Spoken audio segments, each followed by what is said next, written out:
Good evening, ladies and gentlemen. How are you doing? It's Saturday night. Well, I hope you are fantastic. Since the last time I saw you yesterday, and I hope you had a fantastic day. Your weekend is off to a great start. Well, my name is Kyallo, and I'm here to make sure that the weekend is endelea, of course, with style and, a lot of energy. It's going to be a great show tonight. Of course, we have the top stories of the day, but apart from that, we have a very sensitive and very important conversation on Say What. We are really talking about domestic violence and honestly just talking about, is it handled differently when it happens to men and women? I asked this on my social media throughout the day, and a lot of men are saying that a lot of attention is actually given to women when it happens to them, but for the boy child, maneno ni tofauti. So we'll be talking about that tonight. We have Pastor Sue and Becky Gitao who are going to be with us here in studio. We also, of course, are welcoming your thoughts, your comments about this topic. We have our question of the day. There you have it. Let me just read it out so you can start talking to me. We're asking you, why are there double standards by society when it comes to how domestic violence is handled between men and women? That is the question of the day. Do text us, talk to us on our WhatsApp number. We'll be looking at your feedback throughout the show. Let's get the show started with the highlights.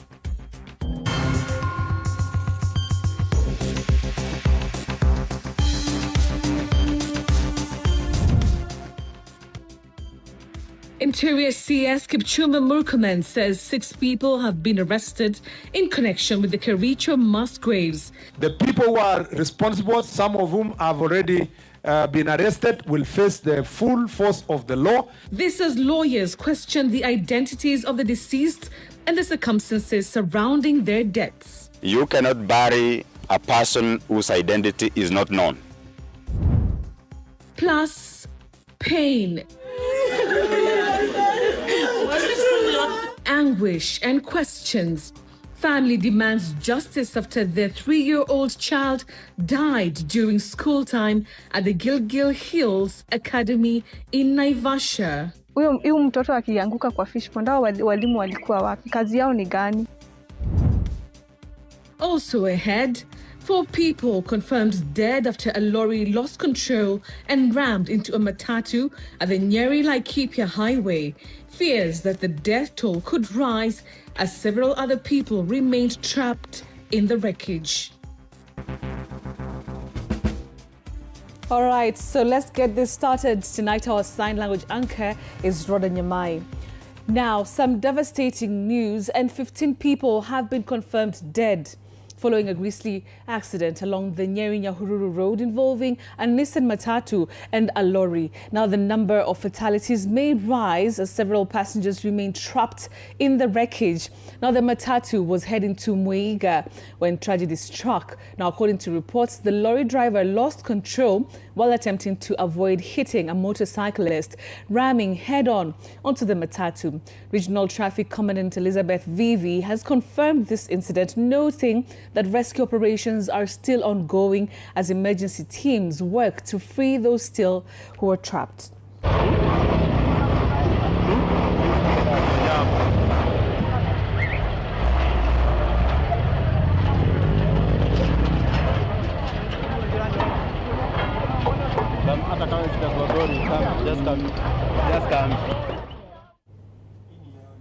That looks so terrible.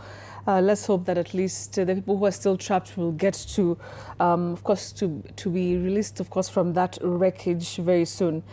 Let's now move on to another devastating story. And police in Gilgil are investigating the death of a 3-year-old pre-primary pupil at Gilgil Hills Primary School after the child died under unclear circumstances on Friday while at school. Now, reports have emerged suggesting the child may have died in a fish pond within the school compound. But the post-mortem report has raised critical and unanswered questions, as our reporter Willie Dennis Njiru tells us. Kugua na maji, huyo mwili yupo postmortem imefanyiwa, mtoto wako anatone hata moja ya maji. Instead huyo mtoto alipelekwa hapo akiwa amekufa. A piercing spark of grief as a family mourns the loss of their young son. Kwa nini wamepotea? Faiz Resli Faraj, a playgroup pupil at Gilgil Hills School, is alleged to have drawn in a fish pond within the school compound. The tragedy has shaken not only his family but the wider community, raising painful questions about the safety and accountability. Simu ya kwanza yenye tulipigiwa simu na mwalimu alituambia kwamba ati mtoto aligojeka, akampeleka hosi, akamwacha hosi, then akarudi kwa shule. The post-mortem report has deepened the family anguish, contradicting the initial account given by the school administration. Dissatisfied with the explanation from both the school and the hospital, the family is demanding an independent investigation and the release of CCTV footage that reportedly failed to capture the incident. Kama mtoto alianguka kwa hii maji, huyo mtoto alikuwa msafi sana. Mimi nimeona hii maji. Hii maji inanuka vibaya sana, juu fish pond. Everyone is devastated here, and so take it from us that your loss is our loss. It is alleged that Faiz went missing during a school event in the hall, only to be discovered lifeless in the pond. The head teacher, Joseph Kihato, declined to speak to the media, his visible anger leaving more questions than answers. Huo teacher Maureen akaniambia mtoto alishikwa na fever, alikuwa anakaa dal, ndo wakamkimbiza Mathare. After a few minutes nikapata call from the principal wakiniambia mtoto alianguka kwa pool, ameumia kidogo but wamempeleka wapi hospitali. Grief engulfed Gilgil as Faiz was laid to rest in accordance with the Islamic rites. His final journey was marked by tears, prayers and a collective cry for justice. Mimi nataka kujua huyu mtoto akianguka kwa fish pond, walimu walikuwa wapi? Kazi yao ni gani? Now, both family and community are united in their demand for answers, accountability, and swift action to ensure such a tragedy never happens again. For TV47, I'm Willie Dennis Njiru. Just terrible and extremely painful. Now, healthcare services across Lamu and Elgeyo-Marakwet counties have been severely disrupted following a strike by nurses and doctors, respectively. Now, the medics are protesting unresolved grievances with their respective county governments. Elizabeth Atieno reports. Lamu nurses' strike has entered its 5th day, and the impacts cuts deep into homesteads and communities. Residents seeking services in facilities just like Mpeketoni Sub-County Hospital have hit a dead end. The strike has left many public health facilities across the county understaffed or completely non-operational, forcing patients to seek alternative care or go without treatment altogether. Wagonjwa wetu wamekuwa discharge, wameenda nyumbani na bado wanaumia kule manyumbani. Sasa sisi tulikuwa tunaomba serikali kuu tusaidie wauguzi wetu waweze kurudi makazini. Maana mamangu ameshikwa na stroke. Jana tukaambiwa tuende nyumbani. Sasa tukaangalia mamangu hivi, tukaona mamangu ako hali mbaya sana, hata anaweza akatuacha. Tukatafuta msaada huku nje na huku kama private. Tukaona hatuwezi kwa sababu ya pesa. Among the key demands of the striking nurses is the payment of 2 months' outstanding salaries dating back to 2020, which they say has remained unresolved despite repeated engagements. Mwajiri wetu amekuwa akitoa ahadi hewa. Serikali kuu pia iliweza kufanya ama kuongeza wafanyikazi wote wa serikali mshahara. Kaunti ya Lamu ilichelewa kuweza kutekeleza hiyo agizo kutoka kwa SRC. Elsewhere in Elgeyo-Marakwet County, the gate of Iten County Referral Hospital remains deserted. During normal operations in this facility, this gate is usually a beehive of activity, but now a sharp contrast is being witnessed. Health services in this county are hanging by a thread. Reports indicate that some doctors are still working as directed by the county government, while some have downed their tools following the strike declared by the Doctors' Union in Elgeyo-Marakwet. Elizabeth Atieno, TV47.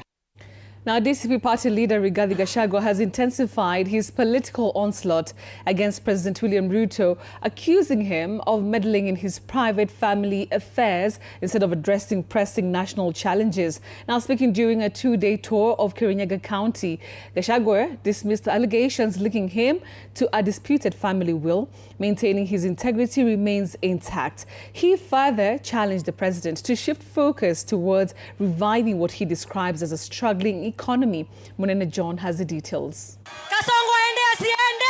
DCP leader Rigathi Gachagua has slammed President William Ruto over what he terms as unwarranted intrusion into his personal life. While touring Nyeri-Nyahururu County, Gachagua family rejected claims that he manipulated a family will to disinherit his brother, dismissing the allegations as politically driven attempts to tarnish his name. Umeona rais amechanganyikiwa, amesahau mambo ya masomo, amesahau mambo ya matibabu, amesahau mambo ya deni, anaanza kuingilia maneno ya family.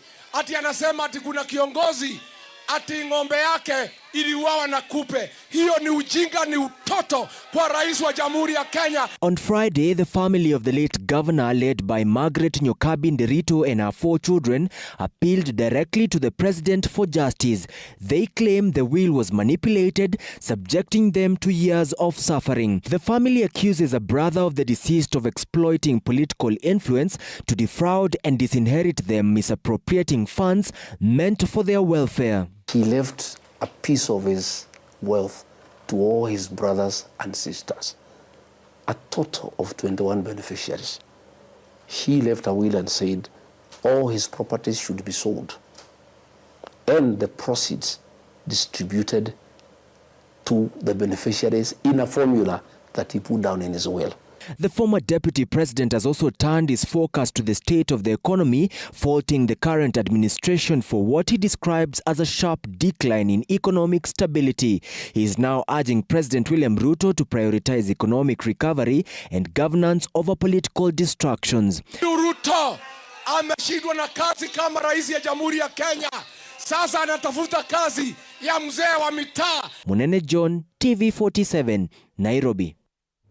Now, cracks within the Orange Democratic Movement continue to widen, with insiders now claiming remarks by Kyallo MP Winnie Odinga at Friday's Special Delegates Convention reflected the position of the Odinga family. Now, sources indicate the family, led by Ida Odinga, is backing the Linda Mwananchi faction in the ongoing supremacy battles. During the convention, Winnie called for a rebranded ODM that accommodates youth in top leadership ranks, remarks that appeared to rattle sections of the party. A surprise-late entry by Kyallo MP Winnie Odinga at Friday's Special Delegates Convention has lifted the lid on behind-the-scenes intrigues over the control of the Orange Democratic Movement. The supremacy battle is now shaping up between the Odinga family, the Oburu Oginga-led Linda Ground faction, and the Linda Mwananchi faction, led by Nairobi Senator Edwin Sifuna. Insiders now say Winnie's remarks were not hers, but rather a calculated message from the Odinga family. We want a new ODM. So I want to stand here and state clearly, the new ODM must be tool to work for young people. I want to tell my daughter here, Winnie, that we are not going to expel people. We are not going to be a party of expelling people. We are going to be a party of including people and asking them to come in. Happy birthday, dear Baba. Sources close to the family who declined to appear on camera maintain that Winnie's statement was fully endorsed by the family under Mama Ida Odinga, which is said to favor the Sifuna-led faction. Winnie, if you listen to what she has said since her great late father died, you will know where her soul is. Watch her every utterance. So me, I don't really care where her body is, but I very much care where her soul is. And I think her soul is together with the soul of the father and with Linda Mwananchi. Further revelations indicate growing discomfort within the Odinga family over the leadership of Homa Bay Governor Gladys Wanga, particularly on how she is steering the party alongside her ally Suna East MP Yunet Mohammed. Winnie has however defended herself, insisting she has not joined any faction and remains a loyal member of ODM. Ati wananikaribisha. Nilienda wapi bana? Utawasemea labda wanafikiri nilienda Arusha. Allies of party leader Oburu Oginga, led by Makadara MP George Aladwa, claim Winnie is being positioned to represent Nairobi in the party's top organs. They further allege that the vacant deputy party leader slot, previously held by Vihiga Senator Godfrey Osotsi, could be reserved for her at the next National Delegates Convention, expected in December. Kwa hivyo wamepokea, wametujibu, wametuambia itafanyika katika NDC ijayo, ndio mazungumzo yake itakuja. Kwa hivyo tunashukuru kwa sababu tayari tumepeana hayo resolution zote na barua na kila kitu kinachohitajika kisheria ya chama. Reports also suggest Winnie could be eyeing the Kibra parliamentary seat in the 2027 general election after the end of her Yala tenure. Apul Kamau, TV47. Interior Cabinet Secretary Kipchumba Murkomen has admitted with regret that the Kericho mass grave saga reflects a grave failure by Nyamira County health officials who ignored the legal process of disposing bodies. Well, this, as a section of lawyers now say, the regret and arrests are not enough, demanding full transparency on the identities of the deceased, clarity on the circumstances of their deaths, and accountability for possible criminal negligence or human rights violations. Days after the exhumation and post-mortem of 33 bodies discovered in a mass grave in Kericho County, Interior Cabinet Secretary Kipchumba Murkomen has finally shed light on the disturbing saga. There was a court order for disposal of unclaimed bodies from Nyamira Referral Hospital, and that court order specified exactly the number of the bodies that were supposed to be disposed. It was not supposed to happen in darkness.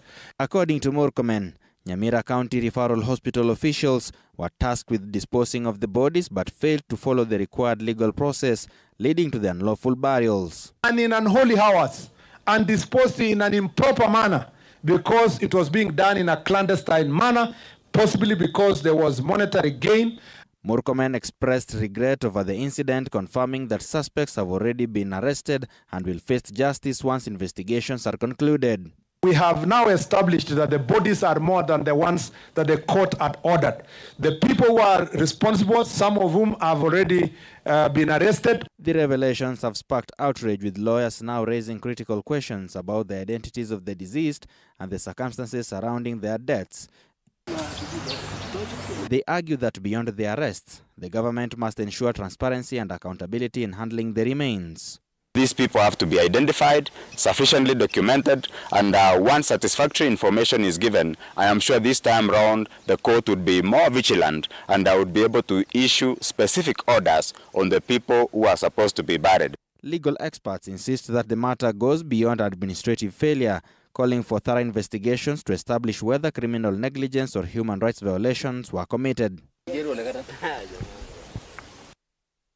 All right, now Baringo County is charting a new path of growth, shifting focus from insecurity to economic empowerment as the government rolls out plans to introduce tea farming in the region. Our reporter Sally Davida has more.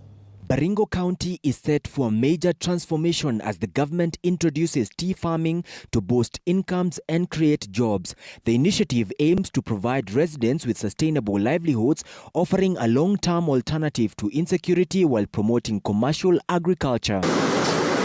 Speaking during an agricultural open day in Eldama Ravine, Agriculture Principal Secretary Jonathan Mweke said soil tests confirmed that areas such as Torongo and Mwachon are suitable for growing purple tea, a high valuable crop known for its strong market demand. KDDA na T-Board wamefanya uchunguzi na wameona ya kwamba Baringo County is also another good fit county for tea, specifically purple tea. The government now projects that Baringo could produce up to 30 million kilograms of the tea annually. Through a partnership with the Nyayo Tea Zones Development Corporation, large-scale tea farming will be established. Tutafurahia kama tukipata miche kama milioni 8 ya chai kwetu kule Mwachon, Torongo, sehemu hiyo, na tunataka kubadilisha forest yetu, boundaries ya forest yetu ikuwe Nyayo T-zones. ICT Principal Secretary John Tanui added that the county will produce about 8 million tea seedlings each year for distribution to farmers. Governor Benjamin Cheboy also identified Mwachon, Torongo, Tenges and Katimok as key areas for the project, citing favorable climatic conditions. Governor has made it very clear we have a clear target. Now every year we want to see 2 million seedlings planted in Baringo County. We want to see 8 million tea seedlings planted every year. Now, the Salaries and Remuneration Commission, SRC, is expected to file an appeal at the Supreme Court to seek constitutional interpretation on the tax car allowance case for judges. Now, this follows a decision by the Court of Appeal on Thursday to rule in favor of judges after SRC had revoked the allowance. Now, legal minds say the appeal will center on judicial ethics as SRC faults judges for conflict of interest in adjudicating a matter they have public interest in. Stanley Nyaringita has more. Efforts by the Salaries and Remuneration Commission to rein in Kenya's ballooning public wage bill have suffered a major setback. This follows a landmark Court of Appeal ruling in favor of judges over the contentious taxable car allowance. A 5-judge bench dismissed SRC's bid to revoke the allowances, affirming that judges are entitled to the benefit to purchase private vehicles. Petitioners, including the Judges Welfare Association and the Judicial Service Commission, argued the allowance was a continuation of the duty-free car grant under the repealed constitution, preserved by transitional clauses in the 6th schedule. The Commission warns the decision will cost taxpayers 2.5 billion Kenyan shillings every 4 years. What's worse, SRC fears the ruling could trigger a ripple effect, with other state officers demanding similar benefits on grounds of equity and fairness, driving up public expenditure even further. In July 2024, after the withdrawal of the finance bill, SRC wrote to the Chief Justice seeking halting implementation of the 2021 to 2025 remuneration review cycle, citing fiscal strain and lack of budgetary allocation on the advice of Parliament. In the earlier proceedings before the High Court, SRC formally applied for the recusal of the presiding judges and requested that the matter be referred to an alternative dispute resolution mechanism. The court rejected this application, affirming its constitutional duty to interpret the constitution. The other argument that SRC wanted to advance is that this is a benefit to an individual judge.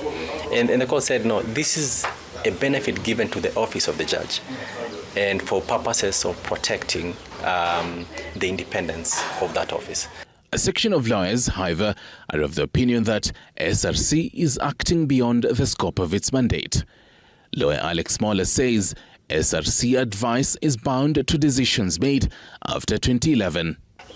Since the judges have been enjoying this benefit, since this whole time SRC has been in office and it has never raised any alarm and different judges have enjoyed it, the incoming ones keep on enjoying it. Now removing it will be contrary to legitimate expectation of the judges. In May 2024, the High Court had already quashed SRC's revocation, ruling that the benefit is protected under Article 160, Cap 4.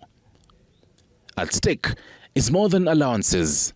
SRC is grappling with the Herculean task of reducing the wage bill to revenue ratio from 40% to 35%.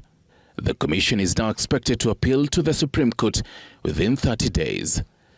Stanley Nyaringita, TV47.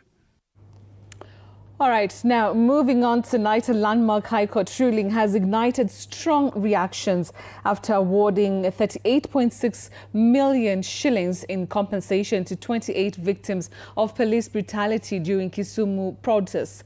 Now, while families welcome the recognition of their suffering, questions loom over whether financial awards alone deliver justice, and either proposed 2 billion shillings reparations fund will be enough to cover the scale of violations. Reactions continue to pour in after the High Court awarded 38.6 million to 28 victims of police brutality during the Kisumu protest in 2023. We had a medical doctor in court who took the court systematically through the first petitioner's documents, the 28th petitioner. The court awarded between 300,000 and 4.8 million per victim, depending on the severity of injuries, pain and suffering, and long-term impact. Families of those who lost lives received over 1 million shillings each, while victims with permanent disabilities were granted higher amounts. The big question remains, how did the court quantify the value of life or the quality of life? This man was shot in the scrotum. He was severely beaten up. He was in hospital for a number of days.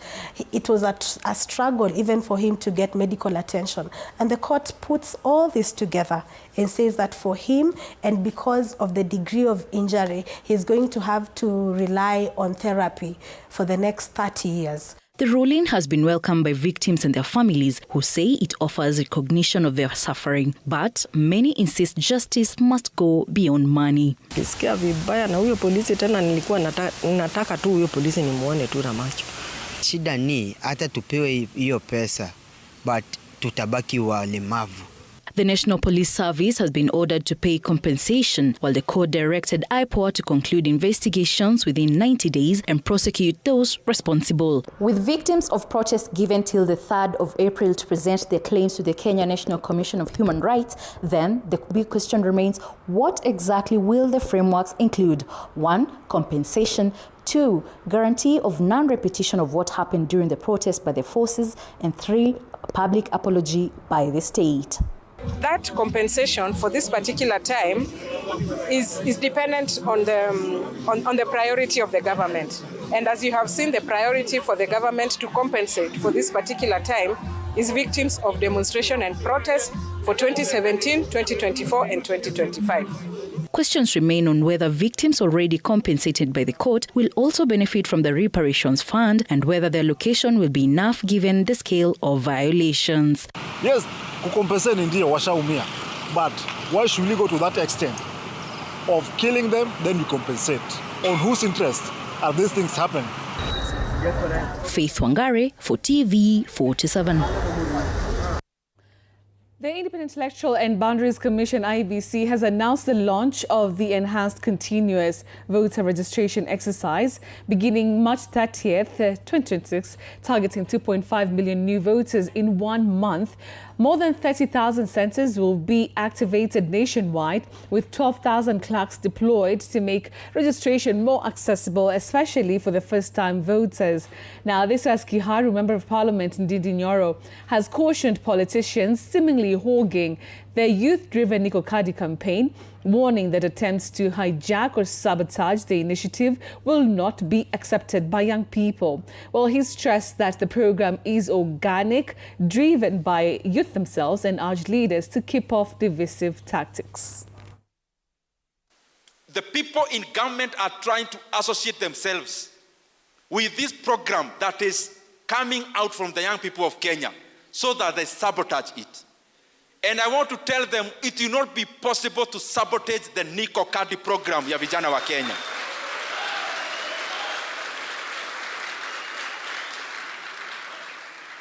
Even me, I'm a politician, but I want the young people of Kenya, the same way you organized yourself in 2024 without any interference with us as politicians. Even Niko Kadi, wale wako serikalini, tafadhali, hata kama tunaiba kitu ingine yeyote, tusiibe mfumo ya vijana ya Niko Kadi. Sasa kwamba kuna supplementary inafanyika bunge, waongeze pesa ya fuel stabilization. But the second thing, vile tu waliongeza bei ya mafuta kupitia. All right, let's now move on to some sporting action. All right, let's get straight to it.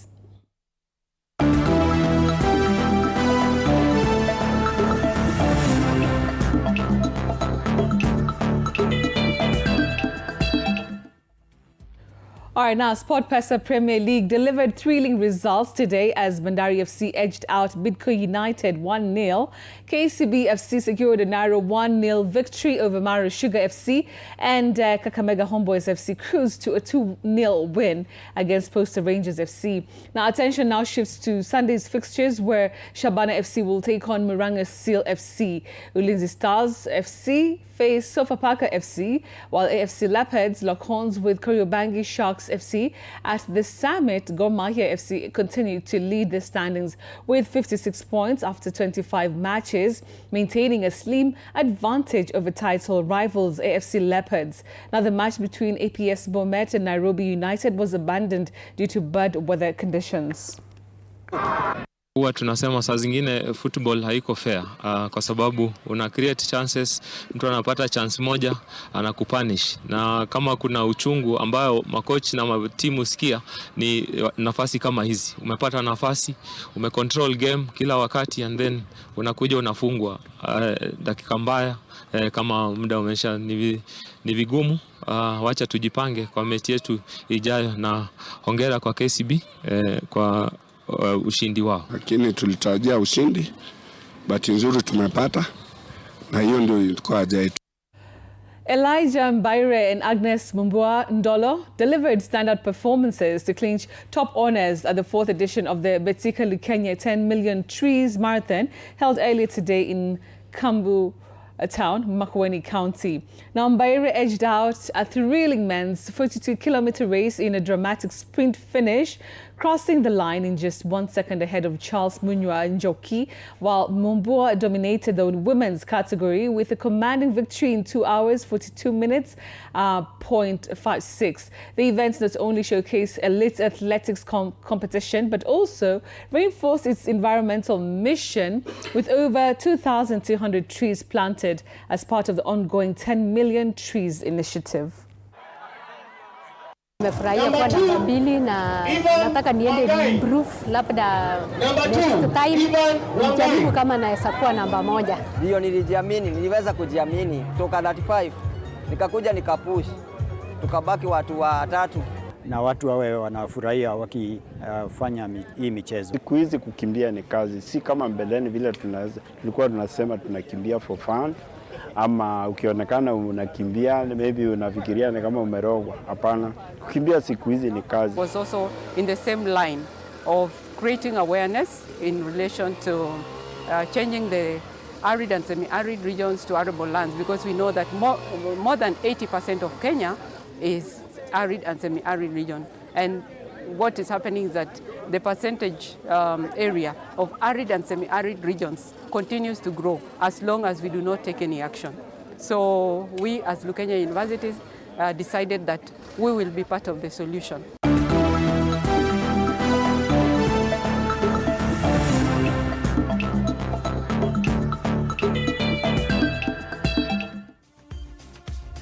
All right, so that's where we wind up the news part of our show tonight. I hope you are well informed.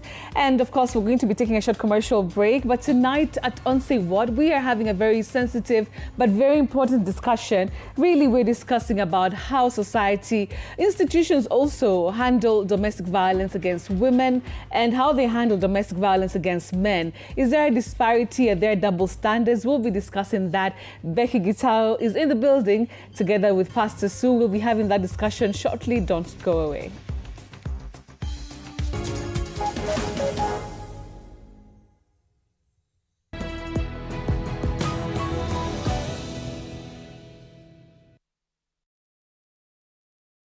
Azam TV, your